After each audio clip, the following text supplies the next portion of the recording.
Hi everyone! Welcome back to my YouTube channel, Elena Vines. Kung ikaw ay SSS pensioner, lalo na kung batch 1, eto na. Baka mapa-smile ka today.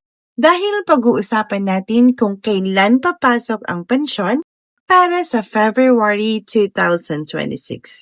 Diretso na tayo ha, walang paligoy-ligoy. Pero kung matagal ka ng SSS pensioner, sigurado akong alam mo na to. Marami po ang nagtatanong, Ma'am, bakit minsan maaga ang pensyon? Minsan late, minsan may January na, pero February pa ang pensyon. Simple lang po ang sagot. May sinusunod si SSS na fixed rule, hindi tsamba at hindi hulaan. Ito po ay nakasaad sa SSS Pension Crediting Guidelines kung saan ang pensyon ay inaayos base sa petsa ng contingency at kung natapat sa weekend o holiday. Ganito po ang sistema ni SSS.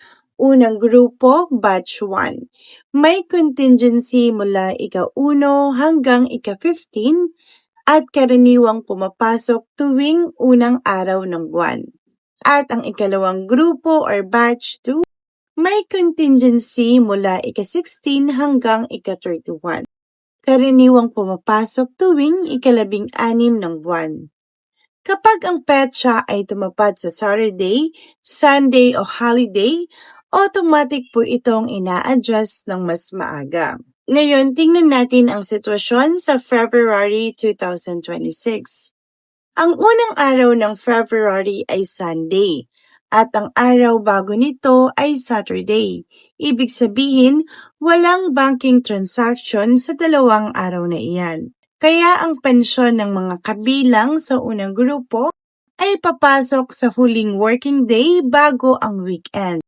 At iyan ay sa Friday, January 30, 2026. Yes mga kalin, January pa lang may papasok ng February pension. Para naman sa ikalawang grupo, ang ika-16 ng February 2026 ay Monday. Ibig sabihin walang holiday at walang weekend conflict.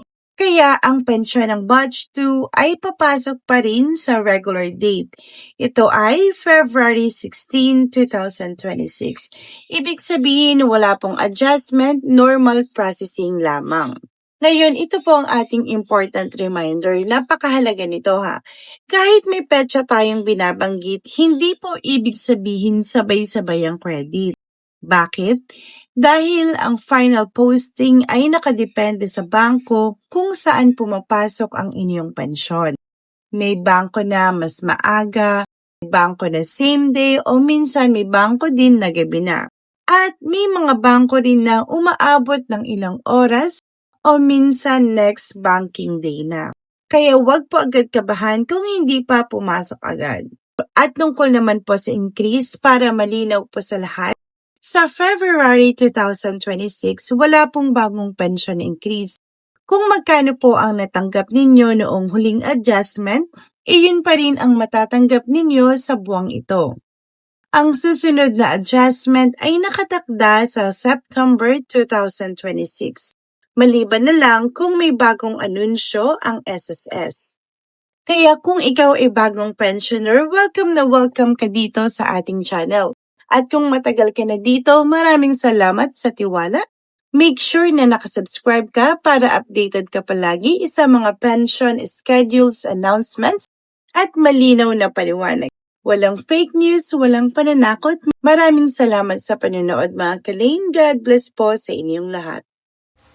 At disclaimer po, ang impormasyong ibinabahagi sa video na ito ay para sa general information.